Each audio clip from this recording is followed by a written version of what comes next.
ಸುಮಾರು 18 ವರ್ಷಗಳ ಹಿಂದೆ ಬ್ರಹ್ಮಕಲಶ ನಡೆಸಲಾಗಿದ್ದ ಸಾಲೆತ್ತೂರು ಶಿವಗಿರಿ ಬೆಟ್ಟದ ಸದಾಶಿವ ದೇವಸ್ಥಾನದಲ್ಲಿ ಸಾಕಷ್ಟು ಅಭಿವೃದ್ಧಿ ಕೆಲಸಗಳು ಆಗಬೇಕಾಗಿದ್ದು 1.5 ಕೋಟಿ ರೂಪಾಯಿ ಅಂದಾಜು ವೆಚ್ಚದಲ್ಲಿ ಪುನರುಜ್ಜೀವನಗೊಳಿಸಿ ಬ್ರಹ್ಮಕಲಶವನ್ನು ನಡೆಸಲು ಉದ್ದೇಶಿಸಲಾಗಿದೆ ಎಂದು ಮಾಧವ ಮಾವೆ ತಿಳಿಸಿದರು. ಅವರು ಸದಾಶಿವ ದೇವಸ್ಥಾನದಲ್ಲಿ ಸುದ್ದಿಗೋಷ್ಠಿಯನ್ನು ನಡೆಸಿ ಈ ಕುರಿತು ಮಾಹಿತಿ ನೀಡಿದರು. ಮುಂದಿನ ತಿಂಗಳು ನಡೆಯುವ ದೇವಸ್ಥಾನದ ವರ್ಧಂತ್ಯುತ್ಸವದ ಸಂದರ್ಶನದಲ್ಲಿ ಮರದ ಕೆತ್ತನೆ ಶಿಲ್ಪಿಗೆ ವೀಳ್ಯ ನೀಡಲಾಗುವುದು ಎಂದರು. ದೇವಸ್ಥಾನದಲ್ಲಿ ರಾಜಾಂಗಣ, ಪಾಕಶಾಲೆ, ಭೋಜನ ಶಾಲೆ, ಶೌಚಾಲಯ ನಿರ್ಮಿಸಲಾಗಿದೆ. ಸುತ್ತು ಹೊರಾಂಗಣ ಅರ್ಧದಷ್ಟು ಆಗಿದೆ. ಆದರೆ ದೇವಸ್ಥಾನದ ಗರ್ಭಗುಡಿ, ನಮಸ್ಕಾರ ಮಂಟಪ, ಗಣಪತಿ ಗುಂಡಿಗಳನ್ನು ಶಿಲಾಮಯವಾಗಿ ಮಾಡಿದ್ದರೂ ಮಾಡು ಕಾಂಕ್ರೀಟ್ಮಯವಾಗಿದೆ. ಪ್ರಶ್ನೆ ಚಿಂತನೆಯಲ್ಲಿ ಮೇಲ್ಚಾವಣಿಯನ್ನು ಮರದ ಮಾಡು ಮಾಡಿ ಹಂಚು ಹೊದಿಸಬೇಕು ಅಥವಾ ತಾಮ್ರದ ಹೊದಿಕೆ ಮಾಡಬೇಕು ಎಂದು ಕಂಡುಬಂದಿದೆ. ಶಾಸ್ತಾರ ಕಟ್ಟೆಯನ್ನು ಪುನರ್ ನಿರ್ಮಾಣ ಮಾಡಬೇಕಿದೆ ಎಂದು ಅವರು ಹೇಳಿದರು. ನಡೆದು ಸುಮಾರು 18 ವರ್ಷಗಳು ಆಗಿದೆ. ಸಾಮಾನ್ಯವಾಗಿ ತಮಗೆ ಗೊತ್ತಿದ್ದಾಗೆ 12 ವರ್ಷ ಆದ ನಂತರ ಪುನರ್ ನಿರ್ಮಾಣ ಮಾಡಿ ಬ್ರಹ್ಮಕಲಶ ಮಾಡುವಂಥ ಒಂದು ಪದ್ಧತಿ ಇರ್ತಕ್ಕಂಥದ್ದು ನಮಗೆಲ್ಲರಿಗೂ ಗೊತ್ತು ವಿಚಾರ. ಅದೇ ರೀತಿ ನಾವೆಲ್ಲ ಊರಿನ ಎಲ್ಲ ಗಣ್ಯರು ಮತ್ತು ಊರಿನ ಎಲ್ಲ ಹಿರಿಯರು ಮತ್ತು ಆಡಳಿತ ಸಮಿತಿ ಮತ್ತು ಜೀರ್ಣೋದ್ಧಾರ ಸಮಿತಿಯ ಎಲ್ಲ ಗೌರವಾನ್ವಿತರು ಸೇರಿಕೊಂಡು ನಾವು ಹೋದ ವಾರ ಒಂದು ಸಭೆಯನ್ನು ಕರೆದಿದ್ವಿ. ಆ ಸಭೆಯಲ್ಲಿ ನಾವು ಒಂದು ನಿರ್ಣಯವನ್ನು ಮಾಡಿದ್ವಿ. ನಾವು ಪತ್ರಿಕಾಗೋಷ್ಠಿಯನ್ನು ಕರೆಯಿದ್ವಿ. ಪತ್ರಿಕಾ ಮಾಧ್ಯಮದ ಮುಖಾಂತರ ನಾವು ನಮ್ಮ ಊರಿನ ದೇವಸ್ಥಾನದ ಜೀರ್ಣೋದ್ಧಾರ ಮಾಡಿ ಬ್ರಹ್ಮಕಲಶ ಮಾಡುವಂಥ ವಿಚಾರವನ್ನು ತಮ್ಮ ಮುಂದೆ ಇರಬೇಕು ಅಂತ ಹೇಳಿ ನಾವೆಲ್ಲರೂ ಕೂಡ ಒಂದು ನಿರ್ಣಯವನ್ನು ಮಾಡಿದ್ವಿ. ನಡೆದು ಸುಮಾರು 18 ವರ್ಷಗಳು ಆಗಿದೆ. ಸಾಮಾನ್ಯವಾಗಿ ತಮಗೆ ಗೊತ್ತಿದ್ದಾಗೆ 12 ವರ್ಷ ಆದ ನಂತರ ಪುನರ್ ನಿರ್ಮಾಣ ಮಾಡಿ ಬ್ರಹ್ಮಕಲಶ ಮಾಡುವಂಥ ಒಂದು ಪದ್ಧತಿ ಇರ್ತಕ್ಕಂಥದ್ದು ನಮಗೆಲ್ಲರಿಗೂ ಗೊತ್ತು ವಿಚಾರ. ಅದೇ ರೀತಿ ನಾವೆಲ್ಲ ಊರಿನ ಎಲ್ಲ ಗಣ್ಯರು ಮತ್ತು ಊರಿನ ಎಲ್ಲ ಹಿರಿಯರು ಮತ್ತು ಆಡಳಿತ ಸಮಿತಿ ಮತ್ತು ಜೀರ್ಣೋದ್ಧಾರ ಸಮಿತಿಯ ಎಲ್ಲ ಗೌರವಾನ್ವಿತರು ಸೇರಿಕೊಂಡು ನಾವು ಹೋದ ವಾರ ಒಂದು ಸಭೆಯನ್ನು ಕರೆದಿದ್ವಿ.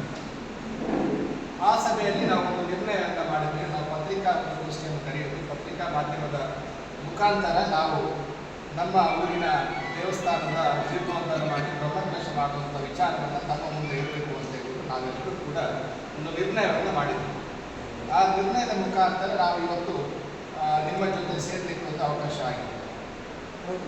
ವಿಶೇಷವಾಗಿ ನಾವು ಯಾವುದೇ ಒಂದು ಕಾರ್ಯಕ್ರಮ ಮಾಡಬೇಕಾದ್ರೂ ಕೂಡ ಅದಕ್ಕೆ ಪತ್ರಿಕಾ ಮಾಧ್ಯಮದ ಸಹಕಾರ ಅದು ಖಂಡಿತವಾಗಿಯೂ ಬೇಕಾಗ್ತದೆ. 65 ದಿವಸದ ಹೊರಡೆ ಇದನ್ನು ಮಾಡಬೇಕು ಅಂತ ಹೇಳ್ಬಿಟ್ಟು ಪ್ರಶ್ನಾಚಿಂತನ ಮುಖಾಂತರ ಅದು ಬಂದಿದೆ. ಇವತ್ತು ನಾವು ದೇವಸ್ಥಾನಕ್ಕೆ ಸಂಬಂಧಪಟ್ಟ ಎಲ್ಲ ವಿಚಾರಗಳನ್ನು ನಾವು ಇಲ್ಲಿ ಯಾರು ಕೂಡ ವೈಯಕ್ತಿಕವಾಗಿ ನಿರ್ಧಾರ ತೆಗೆದುಕೊಂಡದ್ದಲ್ಲ. ಇದೆಲ್ಲ ಆ ಪ್ರಶ್ನಾಚಿಂತನೆಯ ಮುಖಾಂತರನೇ ನಾವು ದೈವಜ್ಞರ ಮುಖಾಂತರ ಕೂತ್ಕೊಂಡು ಸುಮಾರು 4 ದಿವಸಗಳಿಗೆ ಪ್ರಶ್ನಾಚಿಂತನೆಯನ್ನು ಮಾಡಿ ಆ ಪ್ರಶ್ನಾಚಿಂತನೆಯಲ್ಲಿ ಏನು ಬಂದಿರ್ತದೆ ಅದರ ಮುಖಾಂತರ ನಾವು ಜೀರ್ಣೋದ್ಧಾರವನ್ನು ಮಾಡಲಿಕ್ಕೆ ನಾವೆಲ್ಲರೂ ಸೇರಿದ್ವಿ. ನಾವೆಲ್ಲ ಇವತ್ತು ನೋಡ್ತಾ ಇದ್ವಿ. ಇವತ್ತು ಮರದ ವ್ಯವಸ್ಥೆ ಇವತ್ತು ಆಗಿದೆ. ಇವತ್ತು ನಾವು ಮೇಲುಗಡೆ ಆ ಶಿಲಾಮಯ ಇರ್ತಕ್ಕಂಥ ಶಿಲೆಯನ್ನು ನಾವು ತೆಗೆದು ಅದಕ್ಕೆ ಮರವನ್ನು ನಾವು ಈಗಾಗಲೇ ಕ್ರೋಢೀಕರಣ ಆಗಿದೆ. ಆ ಮರದಲ್ಲಿ ನಾವು ಒಂದು ಅದಕ್ಕೆ ಹಂಚು ಇಲ್ಲದಂದರೆ ತಾಮ್ರವನ್ನು ಅಳವಡಿಸಿ ಮಾಡುವುದಂತ ಹೇಳ್ಬಿಟ್ಟು ನಾವು ನಮ್ಮ ಕಮಿಟಿಯಿಂದ 65 ದಿವಸದ ಹೊರಡೆ ಇದನ್ನು ಮಾಡಬೇಕು ಅಂತ ಹೇಳ್ಬಿಟ್ಟು ಪ್ರಶ್ನಾಚಿಂತನ ಮುಖಾಂತರ ಅದು ಬಂದಿದೆ.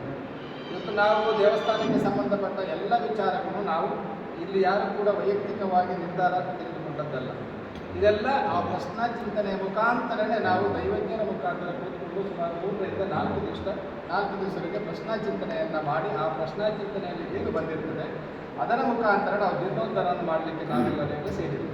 ನಾವೆಲ್ಲ ಇವತ್ತು ನೋಡ್ತಾ ಇದ್ವಿ. ಇವತ್ತು ಮರದ ವ್ಯವಸ್ಥೆ ಇವತ್ತು ಆಗಿದೆ. ಇವತ್ತು ನಾವು ಮೇಲುಗಡೆ ಆ ಶಿಲಾಮಯ ಇರ್ತಕ್ಕಂಥ ಶಿಲೆಯನ್ನು ನಾವು ತೆಗೆದು ಅದಕ್ಕೆ ಮರವನ್ನು ನಾವು ಈಗಾಗಲೇ ಕ್ರೋಢೀಕರಣ ಆಗಿದೆ. ಆ ಮರದಲ್ಲಿ ನಾವು ಒಂದು ಅದಕ್ಕೆ ಹಂಚು ಇಲ್ಲದಂದರೆ ತಾಮ್ರವನ್ನು ಅಳವಡಿಸಿ ಮಾಡುವುದಂತೆ ನಾವು ನಮ್ಮ ಕಮಿಟಿಯಿಂದ ನಿರ್ಧಾರ ಮಾಡಿದ್ದೇವೆ. ಅದಕ್ಕೆ ಅದಲ್ಲದೆ ನಮಗೆ ಇಲ್ಲಿ ಪ್ರಶ್ನಾಚಿಂತನೆಯ ಬಂದಿರತಕ್ಕಂಥ ಮುಖಾಂತರ ನಮಗೆ ಸುದ್ದಿಗೋಷ್ಠಿಯಲ್ಲಿ ಸದಾಶಿವ ಸೇವಾ ಟ್ರಸ್ಟ್ನ ಅಧ್ಯಕ್ಷ ಲಕ್ಷ್ಮಣ ಸಫಲ್ಯ, ಕೋಶಾಧಿಕಾರಿ ಮಂಜುನಾಥ ಅಗರಿ, ಕಾರ್ಯದರ್ಶಿ ದೇವಿದಾಸ ಶೆಟ್ಟಿ ಪಾಲ್ತಾಜೆ, ಸದಾಶಿವ ಸೇವಾ ಟ್ರಸ್ಟ್ ಮತ್ತು ಜೀರ್ಣೋದ್ಧಾರ ಸಮಿತಿ ಪದಾಧಿಕಾರಿಗಳಾದ ಮಾಧವ ಮಾವೆ, ಆನಂದ ರೈ ಪೆರ್ಲಬೈಲು, ರಂಗನಾಥ ರೈ ಬೆಳೆಯೂರುಗುತ್ತು, ಶ್ರೀನಿವಾಸ ಆಚಾರ್ಯ, ಕೃಷ್ಣ ಪ್ರಸಾದ ಪಾಲ್ತಾಜೆ ಮೊದಲಾದವರು ಉಪಸ್ಥಿತರಿದ್ದರು. ಮಹಮ್ಮದ್ ಅಲಿ, ವಿ4 ನ್ಯೂಸ್, ವಿಟ್ಲ.